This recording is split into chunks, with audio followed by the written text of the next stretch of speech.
مسیح یسوع کے عظیم اور بابرکت نام میں میری طرف سے آپ تمام دوستوں اور ساتھیوں کو بہت بہت سلام۔ خداوند کا شکر اور اس کا فضل ہو جس نے آج کا دن بھی ہمیں بخشا اور سلامتی بخشی، امن بخشا، اور ہمیں موقع دیا کہ ہم اس کے کلام مقدس کو سیکھنے کے لیے یہاں آپ آمنے سامنے ہو سکیں۔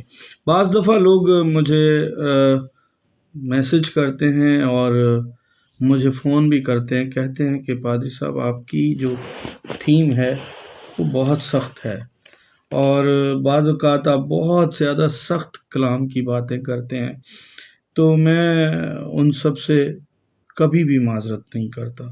میں نے کہا جو کچھ بھی کلام مقدس میں لکھا ہے اسے ایز اٹ از بیان کرنا ہی ہمارا وتیرہ ہونا چاہیے، نہ کہ لوگوں کو خوش کرنے کے لیے۔ تو میں کبھی بھی لوگوں کو خوش کرنے کے لیے کلام نہیں سناتا، اور میرا مقصد لوگوں کے مطابق نہیں بلکہ خدا کے مطابق بات کرنے کا ہوتا ہے۔ آج شام میں بات کرنا چاہتا ہوں متی رسول کی انجیل کا 16واں باب اور اس کی 24ویں آیت۔ ہم سب مل کر اگر پڑھیں، آپ بھی پڑھیں تو برکت پائیں گے۔ اس وقت یسوع نے اپنے شاگردوں سے کہا کہ اگر کوئی میرے پیچھے آنا چاہے تو اپنی خودی کا انکار کرے اور اپنی صلیب اٹھائے اور میرے پیچھے ہو لے۔ یسوع نے اپنے شاگردوں سے کہا اگر تم میں سے کوئی میرے پیچھے آنا چاہے تو اپنی خودی کا انکار کرے اور اپنی صلیب اٹھائے۔ دونوں کام بہت ہی مشکل ہے۔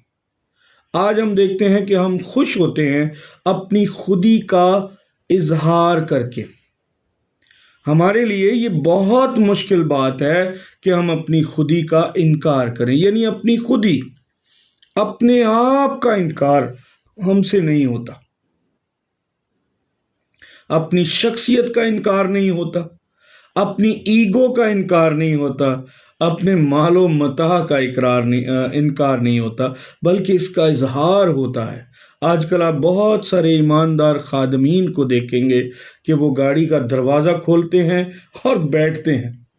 اگر کوئی مہنگی گاڑی انہوں نے لے لی ہو، اور کئیوں کو تو میں اس طرح جانتا ہوں، جن کو جانتا ہوں ان کے متعلق بات کرتا ہوں، جن کو نہیں جانتا ان کے متعلق نہیں بات کرتا، اور کئیوں کو تو میں دیکھتا ہوں کہ وہ گاڑی میں بیٹھتے ہیں اور لوگ ان کے لیے دروازہ کھولتے ہیں۔ جیسے پہلے ایک خادم کی تصویر اور ویڈیوز چلی کہ وہ جا رہے ہیں دھوپ میں، اور ایک بندہ خود دھوپ میں ہے لیکن چھتری لے کر اس خادم کے اوپر دی ہوئی ہے، اور یہ سب کچھ اپنی خودی کا اظہار ہے۔ گاڑیوں میں بیٹھنا، حالانکہ اس گاڑی کے لیے چاہے انہوں نے کبھی ایک دن محنت نہ کر کے کمائے ہوں، پیسے دھوکہ دڑی سے کمائے ہوں، جسے وہ کہتے ہیں کہ یہ خدا کی برکت ہے۔ یہ تو جب عدالت لگے گی تب پتہ چلے گا کہ یہ خدا کی برکت تھی یا ہماری کوئی حرکت تھی جس کی وجہ سے یہ بہت سا مال و متاع آ گیا۔ تو وہ اپنی امارت کا اظہار کرتے ہوئے نظر آتے ہیں، اپنی دولت کا، اپنی شخصیت کا دکھاوا کرتے ہوئے۔ تو بنیادی طور پر جو کہا گیا ہے کہ اپنی خودی کا انکار کرو، یہاں 16 باب متی رسول کی انجیل اور 24واں آیت، اور یہ ڈائریکٹ وہ خطبہ ہے جو یسوع مسیح نے دیا ہے۔ بعض جگہ اور لوگوں نے تعلیمات دی ہیں، لیکن یہ وہ خطبہ ہے جو یسوع نے خود دیا ہے کہ ہم اپنی خودی کا انکار کریں، اور ہم انکار کرنے کے بجائے اگر اپنی خودی کا اظہار کر رہے ہیں تو یقیناً ہم یسوع کے شاگرد نہیں ہیں۔ وہ کہتا ہے مجھے ایسے لوگوں کی ضرورت نہیں جو خودی کا انکار نہ کریں، جو خودی کا اظہار کریں۔ خدا ان سے ڈینائی کرتا ہے، انہیں اپنا نہیں مانتا۔ اچھا، کلام مقدس میں ہم دیکھتے ہیں صلیب اٹھانے کا مطلب کیا ہے؟ صلیب اٹھانے کا مطلب کیا ہے؟ وہ میرے پیچھے جو کوئی اپنی، اگر متی رسول کی انجیل کا 10واں باب اس کی 36ویں آیت پڑھیں تو وہاں لکھا ہے 38ویں آیت، جو کوئی اپنی صلیب نہ اٹھائے اور میرے پیچھے نہ چلے وہ میرے لائق نہیں ہے۔ تو بھائی یہ آپ کی بھاگا دوڑی کہاں جا رہی ہے؟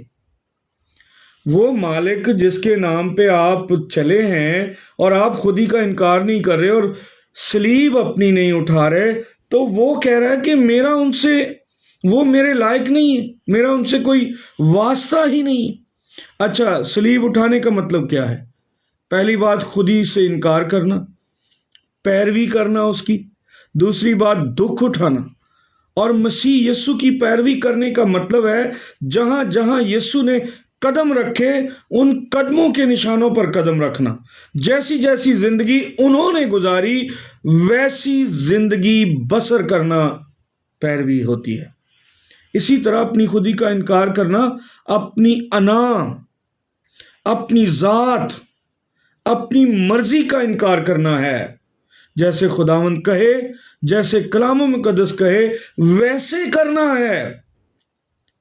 کئی دفعہ لوگوں کی، پاسبانوں کی گھروں میں شادیاں آ جاتی ہیں اور ان کی خودی گوارا نہیں کرتی چھوٹے چرچ میں اپنے بچوں کا نکاح کرنے کی۔ خودی کہتی ہے نہیں، بڑے چرچ میں جاؤ، میں اور آپ سب شامل ہیں، اس میں کوئی تفریق نہیں ہے۔ خودی کا انکار نہیں ہوتا، وہاں خودی کا اظہار ہو جاتا ہے۔ اور کئی لوگ تو اس قدر اتاولے اور پاگل ہو جاتے ہیں کہ وہ اپنے بچوں کی شادیوں میں ڈانس کرتے ہیں، ناچتے ہیں، ناچ رنگ کرتے ہیں۔ وہ خودی کا انکار نہیں کرتے، خودی کا اظہار کرتے ہیں۔ جیسے آج کل لوگ عبادتوں میں جو ڈانس کر رہے ہیں، یہ خودی کا انکار نہیں ہے، یہ خودی کا اظہار ہے، یہ اپنے ٹیلنٹ کا اظہار ہے، اپنے مطلب اس اعضاء کی شاعری جسے ہم ڈانس کہتے ہیں اس کا اظہار ہے، یہ خودی کا انکار نہیں ہے۔ اس لیے خدا کا حکم تو ہے کہ ہم خودی کا انکار کریں اور اس کے پیچھے پیچھے چلیں، دکھ سہیں۔ اگر تم میری پیروی کرنا چاہتے ہو تو میرے شاگرد بننا چاہتے ہو تو دکھ اٹھانا لازم ہے۔ دکھوں کے بغیر میری پیروی ادھوری ہے۔ لوکا 9:23 میں لکھا ہے، اگر کوئی میرے پیچھے آنا چاہے تو اپنی خودی کا انکار کرے اور ہر روز اپنی صلیب اٹھائے اور میرے پیچھے ہو لے۔ یہ ایک دفعہ کا عمل نہیں ہے، بلکہ جب تک زندہ ہیں یہ ہر روز کا کام ہے۔ یہ پیروی ہمیں مصلوبیت تک لے جاتی ہے۔